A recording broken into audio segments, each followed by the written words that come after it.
Welcome back to another GeekaWhat video, and today I'm taking over the best $800 gaming PC build for 2017. So smash that like button and do subscribe, but let's get straight into the build, performance, parts I chose, all that good stuff. Now, this build, you're going to be seeing really good gaming performance at 1080 and 1440p, with this build being ready for VR headsets such as HTC's Vive or Oculus Rift. In slightly older games such as CSGO or Overwatch, you're going to see 4K gaming performance with 60 FPS sustained throughout, even with a bit of anti-aliasing and textures turned on. So let's jump in with the parts I've chosen why, kicking it off as always with the CPU. AMD's Ryzen 5 1500X is another fantastic option in their Ryzen 5 lineup. The past two builds previous to this have both used Ryzen 5 CPUs, and for very good reason. I used Intel CPUs in builds like this for so long I can't remember, and it's great to see CPUs that now come in at a better price and provide a better value proposition. These AMD Ryzen 5 CPUs are on the 14nm manufacturing process, and this chip in particular comes in base clocks at 3.5 GHz with a boost of 3.7 GHz. Now what that means for the average gamer is you're getting some really fast single threaded performance with good overclocking support, which is going to aid the slightly older titles that aren't optimized to use all of the cores a CPU may have to offer. This chip though is quad core, so for a bit of productivity, some streaming for example, a bit of light video editing, this chip is certainly going to satisfy your needs.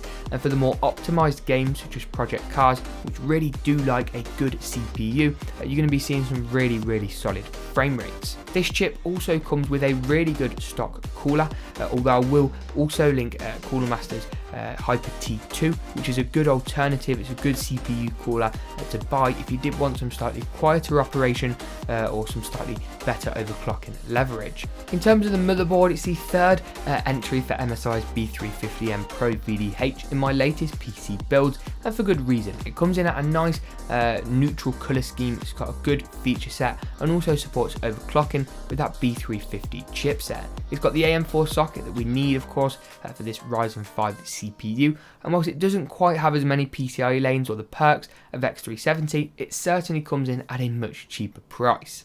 In terms of RAM, this Corsair Vengeance LED kit 2x8GB was actually the cheapest 16GB of DDR4 I could find at the time of recording this video, which is nuts. This RAM has LEDs on the top and looks totally overkill and just so cool. It comes in clocked at 2666 MHz, so 2.666 GHz, and also can be overclocked through XMP in your motherboard BIOS. That being said, it is fast enough to run at default speeds and just looks absolutely epic. You can go for 4GB DIMMs of RAM if you wish on certain motherboards for quad channel memory performance, including the motherboard I have chosen in this build, but going for 2 DIMMs will give you good upgrade paths later on down the line for adding up to 32GB of RAM into this build. Next up is storage, and it's another build in which I'm using a 1TB Seagate Barracuda. I really would love to add an SSD and can nothing but recommend them, but they're just too expensive and don't quite fit in with the budget that I've gone for in this build. Spending a little bit more on an SSD is definitely something you're going to want. For a build of this caliber, a hard drive will do the job. Not to mention, Windows 10 is really well optimized to operate on hard drives, providing you keep your desktop a little bit less cluttered than you usually would.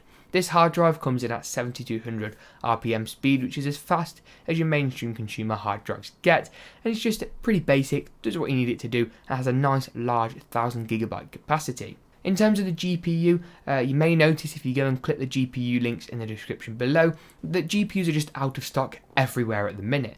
Now this is only a temporary thing, and this is because of high demand for graphics cards because of Ethereum mining. A lot of people are now mining this new cryptocurrency which requires powerful graphics cards, which has either forced all the GPUs to go out of stock or all of them to go up in price by a really significant amount. When most people will be watching this video, graphics cards prices will have reset and possibly even dipped lower than they were previously due to surplus cards floating around on eBay and that kind of thing, but this graphics card is certainly going to do the job. It's the beefier GTX 1060 with a 6GB frame buffer and comes with MSI's fantastic cooler design for good overclocking leverage and cool quiet performance. For the case, I went for a good old favourite of mine. It's from NZXT. You guessed it, it's their S340. You can get it in white, black and red, black and blue, black and purple, black and green, just loads of colours to try and match with any colour scheme you've gone for. I've opted for the black one in this build, but I would recommend the black and red one as well, because that could look really cool with the graphics card I've gone for. It's nice and cheap, has a good side panel window, power supply shroud, decent drive mounting support, and good airflow options. You just can't complain. And finally, the last part in this build is the power supply. You don't want to go completely overkill. You don't exactly need a 1200 watt PSU for a build like this that only sips about 300 watts at load, but you do want something with an 80 plus certification and also reliable good performance. So I went for EVGA 600B. It's a 600 watt 80 plus bronze certified full size ATX power supply, which will fit nicely in the case we've gone for. But that wraps it up for this build. If you did enjoy, do smash that like button. I'll leave all the stuff as I mentioned in the description below, and as always, we'll see you in the next GeekaWhat video.